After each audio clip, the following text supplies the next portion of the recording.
This podcast contains our own personal views not associated with any organisation. Coronial contains descriptions of death inquests that may be graphic and disturbing to some listeners. Discretion is advised.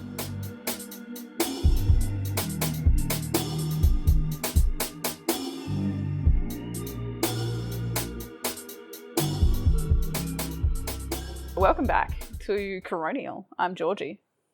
I'm Emma. And I'm Alice. And this week I'm going to tell you guys about the inquest of David Gadd, Cameron Gujari, and Nazir Anwari.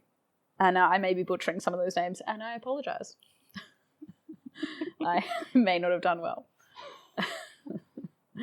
All right. So, shall we just crack on? I feel like we've not been very good at the whole intro convo, but let's just dive in. Who needs an intro convo? Just get straight to the point. We're not going to sidetrack and talk for 20 minutes before we that actually really We've already done when that. people on podcasts do that. Really? All right. Yeah. Well, let's jump on in. In 2015, 3 coronial inquests into the deaths of David Gadd, Cameron Gujari, and Nazir Anwari were held concurrently. The deaths of these young gentlemen were investigated together due to the commonality in the circumstances of their death. Between 2012 and 2014, each of these men died as a result of saltwater drowning from entering beaches in Encounter Bay, near Victor Harbour in South Australia. Interesting, right? 3 people just mysteriously drown in Encounter Bay. Yeah, well, we get to well, it's not mysteriously. Oh. Just to clarify. We're not doing a true crime podcast. Do we remember that bit? True. Sad. So, starting with David Gadd, he was 28 when he died in 2012. He lived in Encounter Bay and was able to swim and recently received a mask and snorkel from his mother, which is super adorable. That's really cute. However, David was known not to be a confident swimmer. On the day of his death, David rode his bike to Depps Beach, which is a secluded beach west of Encounter Bay, west of the bluff in Encounter Bay. And it can only be accessed on bike or foot. And it is known to contain 2 permanent outgoing currents or rips. At the time of his death, Depps Beach did not contain any signage to warn those attending the dangers that may be encountered should they choose to swim in the adjacent ocean. Moreover, it had not previously been known to be associated with any drownings. I assume there were no lifeguard. This wasn't a... It was an patrolled isolated beach. and secluded, could only get there by walking. So, so definitely not patrolled. No patrols whatsoever. And, it wasn't really known for you to go swimming there because it was dangerous. Right. But I guess you'd have to be a local to have that knowledge. He was, but probably, didn't have that knowledge. After arriving at Depps Beach, Mr. Gadd entered the water alone and at some point became distressed. This was witnessed by a bystander who was on the coastline, who alerted the emergency services by phone. And there was some question about how good the phone reception was at this point in time. And so there may have been some difficulties establishing that emergency call. However, SAPOL Water Operations Unit was mobilised, as well as the Victor Harbour and Goolwa Sea Rescue Squadron, but this was a voluntary service, so it was lucky that they were available at the time. An emergency call through the Sea Rescue Squadron, so the voluntary squadron, was made to nearby vessels on the water, resulting in a private vessel being able to attend and collect Mr. Gadd from the water. This rescue attempt was nothing but courageous, and the individual who attended to help risked his own safety and his own life by doing so. Following retrieving Mr. Gadd and arriving into calmer waters, the bystander was able to commence CPR whilst awaiting attendance of further emergency services. But in this time and then availability of arriving back at the beach, there was no life activity found and Mr. Gadd was declared deceased. The attendance of the private vessel to retrieve Mr. Gadd was delayed, only by a few minutes though, due to his initially attending a different beach, because there was some breakdown in communication about where exactly Mr. Gadd had become distressed, but it was found by the coroner that this delay wouldn't have resulted in a different outcome for Mr. Gadd, unfortunately. So coming to the second case was Cameron Gujari, who was a 19-year-old in his second year of study of architecture at the University of South Australia when he died in 2014. He'd not previously learned how to swim, and it's not known if he possessed the skills to swim or keep himself afloat in water. He attended the beach with a number of friends on the afternoon of his death. none of which reported seeing any signage on the way down to the beach describing dangerous waters on the day. However, it is known at the time that there were signs available at this beach known as Petrol Cove. The group waded into the waters with Mr. Georgie in his underpants alone, which they suspect may have suggested he'd not intended to swim whilst on the beach that day. A number of the group were ultimately pulled into strong rips, and rescue attempts were made by the group and by bystanders. All of the rest of the group were able to be rescued, but Mr. Georgie was pulled out the furthest and was ultimately seen to be floating face down in the outward bound rip. 2 heroic bystanders who were experienced in the surf were able to reach Mr. Georgie. However, they were unable to retrieve his lifeless body from the surf without the overwhelming risk to their own lives. So ultimately, they had to abandon the rescue attempt. Moreover, one of the rescuers himself ultimately ended up in dangerous waters and was required to find a rock in the ocean to support himself and remain there until a rescue helicopter was able to retrieve him. Oh, wow. Due to the exhaustion preventing him from returning to the shore. Damn. So following the rescue attempts for Mr. Georgie's body, it disappeared below the surface of the water and unfortunately was never found despite extensive searches over the coming days and weeks. Wow. Yeah, so he was... lost at sea. He is lost at sea. Yes. Moving on, Mr. Nazir Anwari was almost 19 years of age as well and resided in Australia for only a year when he died in 2014. Prior to moving to Australia, he'd not learned to swim. However, the Coronial inquest did find that Mr. Anwari was the individual who initiated the trip with his work colleagues to the beach that day. It was clear that the group of individuals were all naive to the risk that the beach posed. Furthermore, the friends and colleagues that attended had stated that there was no warning signs of the danger on the beach noted. But as I previously mentioned, this was at the same beach as Mr. Georgie, so Petrol Cove, that they are in fact present. However, one of the individuals that was present on the day suggested that even seeing signs wouldn't have dissuaded Mr. Anwari from wanting to enter the water that day. Right. Whilst in the surf, Mr. Anwari and his colleagues became distressed, and in the struggle, he was hit by a large wave and dragged deeper into the waters. His colleagues were otherwise able to make it to safety, but unable to return because they were also all not strong swimmers. Mm. Hence, a heroic bystander that also happened to be on the beach was able to enter the ocean and retrieve him. But again, unfortunately, he remained lifeless during his rescue and CPR attempts were unsuccessful. So these deaths occurred across the 2-year time span at 2 different beaches, but were all common with relatively inexperienced swimmers all being naive to the risks of rips. Right. And where those 2 beaches, how close are they to each other? Are they like the next beach along sort of thing, or is there a... Yeah, so they're all west of the Bluff at Encounter Bay of South Australia, which is south of Adelaide. Fleurieu Peninsula. Yeah, thank you. But I don't know entirely how close, but they are like a number of adjacent beaches along that coast that are all known to have dangerous currents and not be high surf beaches or beaches that are generally intended for swimming. Yeah, you wouldn't go there for a day trip with kids. Yeah, even like surrounding beaches like Galway and Middleton beaches and things like that, they're known to have rips. Yeah, okay. Like it's well known by pretty much everyone around there that they're very prone to rips. So what's the timeline on this? I know you said it happened in a 2-year time span, but what were the sort of dates? I assume it was summer? Yeah, so relatively summer. I think David Gadd was in February of 2012, and then Mr. Georgie was Anzac Day of 2014, and Mr. Anwari was late, like December, I think, of 2014. So, and those were the 2 that happened at the same beach? Yes. Interesting. Yeah, that they were so close together and at the same beach. And that nothing had been actioned. Or that, like, what was the first one in the news? Like, I guess if you don't see it, you don't... Not sure how well it was publicised, but I think in terms of nothing being actioned, there were signs. Right. The adequacy was a long debate in this inquest in terms of... So as I said, the first beach didn't have any signage and it was part of a trail. So there were 2 entries to the beach and actually the trail, you walked from one end to the other end of the beach as part of that trail. So signage was then placed at both ends. But yeah, it certainly wasn't available at the time that Mr. Gadd had gone there. And I guess given he, showed up with his snorkel, you know, maybe he hadn't intended to go into any particular deep waters. Yeah. And got himself into trouble. Yeah. Or, you know, Yeah. you're in fairly shallow water, a rip takes you, and all of a sudden you're in Deep water. really far out. Yeah. So Petrel Cove is also situated adjacent to a rocky outcrop. So the other difficulty being that when you then are in that rip or in troublesome waters, that there's a risk of colliding with rocks at the same time. Yeah. And not being able to.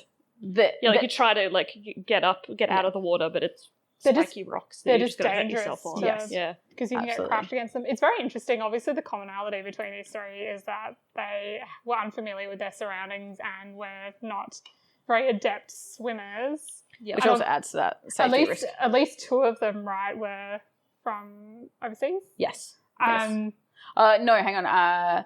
It was only Mr. Anwari who Okay.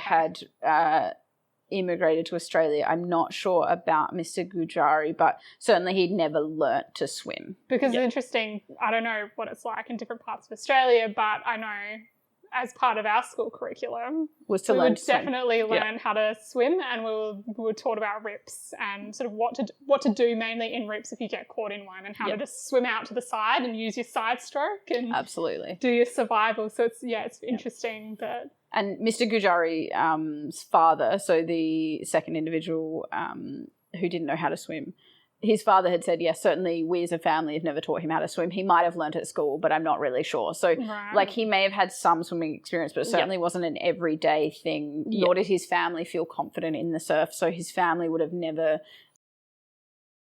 They wouldn't have gone to the beach together as a family. Well, they or went to for the local picnics. They never pool went or- to Went go into in the the water. ocean. Yeah. It's interesting. And so there was a big, long discussion around the signage about how do we convey that message to people then. And what had actually happened at Petrel Cove was that there were some signs that basically said danger and depicted an individual swimming with a circle and a cross out, suggesting that you cannot swim here. Yeah. Do not swim. And so those signs were getting old and dilapidated, and they ultimately decided to change them out, one, because they were old, but two, because they worried, the local government was worried that depicting that you cannot swim here was not appropriate, because they didn't really have any enforcement to actually say you cannot swim. Just that it's not It's safe. not safe. That it's not safe. Yeah. And so they ultimately were changed to ones that said dangerous currents, I think, and weren't as obviously like, you should not swim here. It is not advised. It was Yeah. just it could be dangerous. But even that phrasing of if you didn't really know much about the surf or the ocean or swimming, what's a current? Yes. Dangerous current. What does that actually mean? Exactly. For me as a swimmer. Yes. For people who are been around the beach their whole lives, would be like, yeah, that's a dangerous current. I shouldn't go in there. But for people who aren't familiar with that, Don't know. And again, so I had a depiction of a stick figure swimming with a cross through it, but it was adjacent to that dangerous currents bit. So again, not as much of an enforcement of you absolutely cannot swim kind of picture. And Yeah. did it contain anything? Because I think the signs that are probably most effective are those ones that sort of say danger here. Even if they don't prohibit for swimming, they say there is a risk of injury or death yeah. if you do this activity. Like, you're not prohibited from doing it, But we're just letting giving you the know. risk. Yeah. No. So they didn't say anything like that. It wasn't as obvious, nor was it was all in English only. And so the coroner absolutely recommended that signage be improved at both, including referencing the previous drowning deaths that occurred and making a reference that swimming is not advised. Yep. And then also suggested including varying languages that reflect the demographics of the immigration and overseas population of South Australia. So again, another improvement, not to say that any of these individuals couldn't read English, because they all were known to have attended Australian schools and so had reasonable English skills. But This is about a broader outcome than just what would have prevented the deaths of these three people. Yeah. It's more what will prevent the deaths of the majority of the population. And certainly highlight that there is a higher proportion of those who have immigrated to Australia that are less likely to have high swimming skills or significant For the swimming skills. reasons of they don't learn it at school. I feel like we take for granted that pretty much everyone in Australia can swim. But then you go to Europe and they don't know how to swim, and for us it's just really strange. What do you mean you don't know how to swim? For us it's so much part of our culture that because it was literally a topic that you had to pass at school. Like you had to be able to tread primary school water and for high 2 school. minutes in your clothes. Yes. That was that's something that we get taught, whereas for other people they don't get taught. So it's like I've heard like in Canada or somewhere like that where there's a lot of snow, they're taught how to escape from avalanches. And things like that, because it's a survival skill that they need to know. Which is something that I would have no idea. We would be godders. Well, actually, I've learned that apparently if an avalanche comes, you're meant to put your hands in front of your face like this, and so you've at least got some... like air. Scoopy scoop. You've got air, and then you can... And you can scoop and scoop your way out. Get your hands in handy. a right, position because your hands are down by your side. Yeah, you're not going to be able to do anything. But if you get them sort of together, and you can kind of... Yeah, right. And you've at least got... And you're providing yourself air source as well. Somewhat. So just hot tip for everyone. For everyone that's going to get trapped by an avalanche. Thank you. Well, absolutely. That was another recommendation of the coroner to increase public awareness and community learnings and safety campaigns to the dangers of the beaches, including strategies by which they can be avoided. And not necessarily just for children, but certainly targeting children. And so one of the most recent things that has happened, which is unrelated to obviously this coroner's case, but that is being enacted by the South Australian surf life saving community, is a 2021 campaign called Smashing Water Safety for Six, which is a children's community involvement swimming education session specifically targeted towards children. What's COLD stand for? Culturally and linguistically diverse. Thank you. Culturally and linguistically diverse families. And it's really cute. It's a program where they get to go play cricket on the beach and learn beach cricket as well as their surf stuff. And so I think that sounds really fun. Yeah, that's adorable. I was about to say that's a cricket pun for anyone who doesn't understand the I don't understand cricket, but I got that. That's definitely cricket pun. Yeah, because you're like, why is smashing for six? There's definitely something about cricket in there. But also, my nieces and nephew do nippers. And that's a huge thing as well. Obviously not the culturally and linguistically diverse angle, but there are like hundreds of kids each weekend on the beach. Learning how to swim. And learning how to swim specifically in the ocean. That's like, I feel like I'm a reasonable swimmer, but when I'm in the ocean, I'm just like... and knowing not so great about those change of risks are for the ocean versus... water, like a lake or a pool or a... Exactly, So other than that, there were a number of different other recommendations, including the communication issues that occurred around those vessels being able to attend along with any kind of emergency service attendance to the others, which it sounds like the two younger men didn't have a lot of need for emergency services. It all happened so quickly that realistically, if there weren't bystanders available, nothing could have been done. But certainly there was a lot of discussion around the first individual, Mr. Gadd's distress was a longer period of distress that had the potential to assist him, but the communication with poor reception and services available around that area were smaller.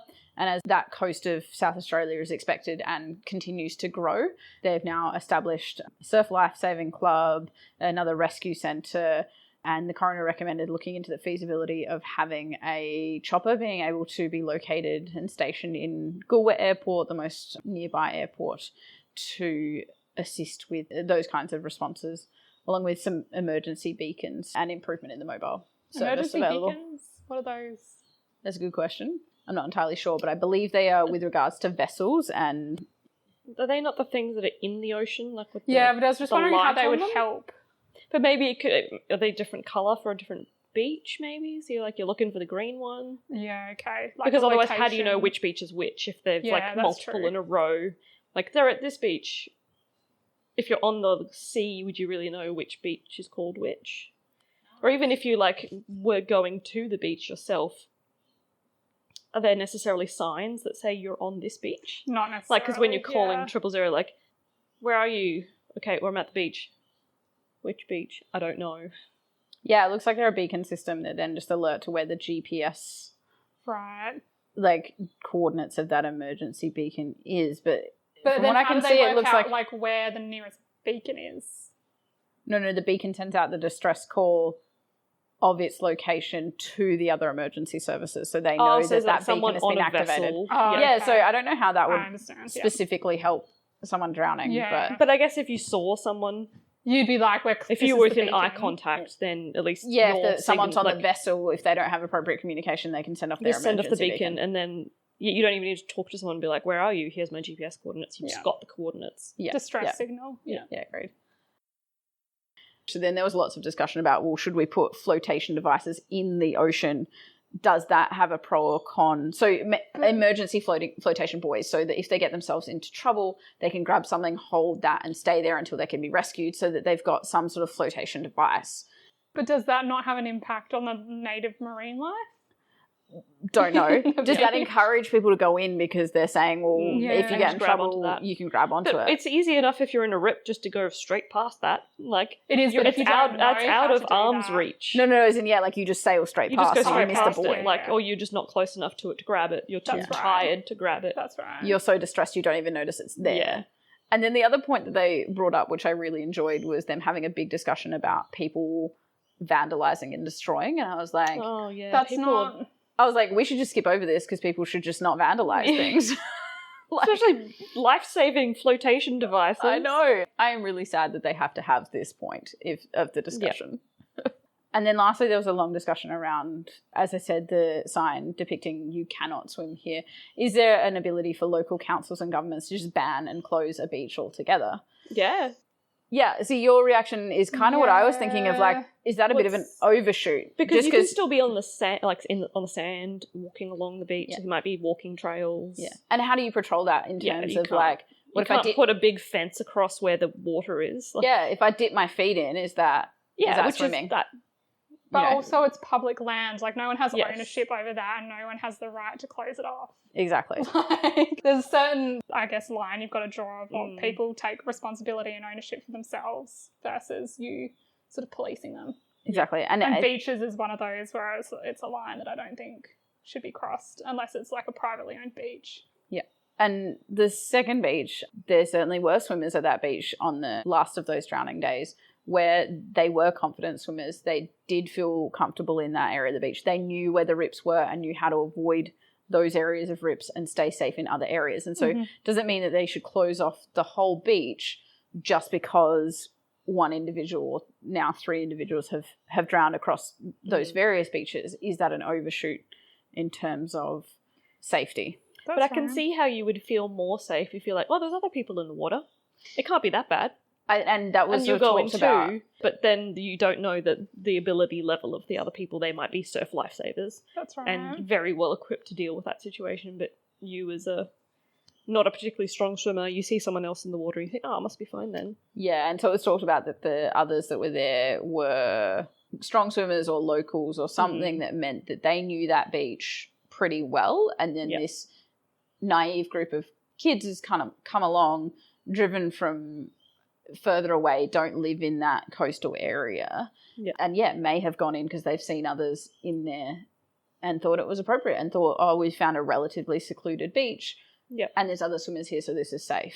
But then again, another friend commented that it was never going to dissuade Mr. Anwari from going in anyway. So he wanted to go for a swim, and that's that. Yeah, and so he was going to go in no matter what. And so that also makes it really hard would there have been any way to persuade him to go to a safer beach, one that had flags and that kind of thing? And so. And do you know if there's been any drownings at those beaches since? Not at those beaches, but there were some young girls, I think, that did end up getting themselves into trouble, and I can't remember if they got out or not, off of different South Australian Fleurieu Peninsula beaches, but not those specific isolated ones, I don't think. I did a quick Google search. I can't see that anyone else has drowned at Petrel Cove, but there were 5 people rescued in 2016 who got caught in a rip and had to be rescued. Thankfully, they all survived, but a family got stuck in a rip and were in a serious condition when they got rescued. Yeah, right. Yeah, so this was released in 2015, so within 12 months of this release. That's sad. But I guess they made it out, but they, weren't. They weren't reading the signs. Yeah, and it was saying here that there were bystanders who tried to rescue them. Most of the family members were not strong swimmers. Yeah. Including his 2 sisters who were caught in the rip first. Yeah. So, it's, people who are not strong swimmers are still going in to the water. I'm not a strong swimmer, and so hence I never really wade beyond my knees because I just feel like the surf can change so quickly. Yep. But then again, in Adelaide, there's not really any waves. Not normally? No, sorry, in South Australian coast. In those beaches, they're not huge wave beaches, but they're notorious for rips. They've got rips, but there's no waves. And so the lack of waves, because they're so flat and they look calm except for that massive rip. Which if you're not trained to look for a rip, I was just about to say that. Like, you should be able to see a rip, but if you don't know what you're looking for, then you're not. And if you're not even looking for, like, even if you know what to look for, but you're not looking for it. Sometimes they're not as easy to see because sometimes they're under the surface. Yep. And if you're not high up enough, you're not going to... You can't see the pattern change. And so Mr. Gadd's mother had taught him what a rip was, but he was still known not to be a competent swimmer, and because he'd only recently learned what they were, whether he'd be particularly good at identifying what rips were.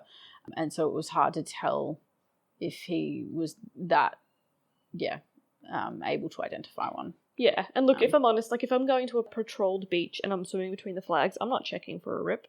No, because I'm like, well, someone's already checked, like the lifeguards are looking out for that stuff already. I don't need to check. As long as I'm between the flags, I'm good. Yeah, as long as I keep checking that I'm between the flags, I'll be fine, which is not necessarily. But it's also, like, I feel like we've all been at the beach and it's so easy to drift when you're in the water. Yes. And you just, before you know it, you're completely outside of the flags. Yeah, and you're like, okay, now I need to work to get back to where you are. In between them. And then, I mean, very rarely do I go to a beach without flags now because I'm the same. It just seems easier to know that there's that safety for me. And if I'm going, up to my, like, waist. Yeah. I'm never having my feet off the ground. Yeah. I'm exactly the same. Like, I'm a competent enough swimmer in the pool. Yeah. I'm completely fine, but I think the beach is a whole different beast. Yeah. Because the reality is people drown at beaches that are manned by lifeguards. Like Bondi Rescue, that TV show. It is a show. It's literally a show, and while in the majority of episodes people don't drown, there are occasional episodes where people drown, and they're beaches that are manned. And very heavily populated and patrolled. It happens. Yeah. No matter how confident a swimmer you are, sometimes you still end up in a situation where you become in danger. And the only real way to mitigate that risk is by no one going in the water, and that's just never going to happen. That's not the Australian culture. Not at all. So, there's always going to be a level of risk to it. Always. But I can definitely see the appeal of a nice secluded beach that you just want to have a good wade in. Yep. And sounds delightful, but, without being overly aware of those huge risks. Yep. It's dangerous. So, lesson is swim between the red and yellow flags. And kids and read the signs. Read the signs and know your own limits in terms of going into the ocean. If you're not a competent swimmer, maybe waist deep is is where you should go. Absolutely. All right, well, let's finish that up and see you guys next time. It's an interesting one. So that one, that was very interesting. All right, bye. Bye.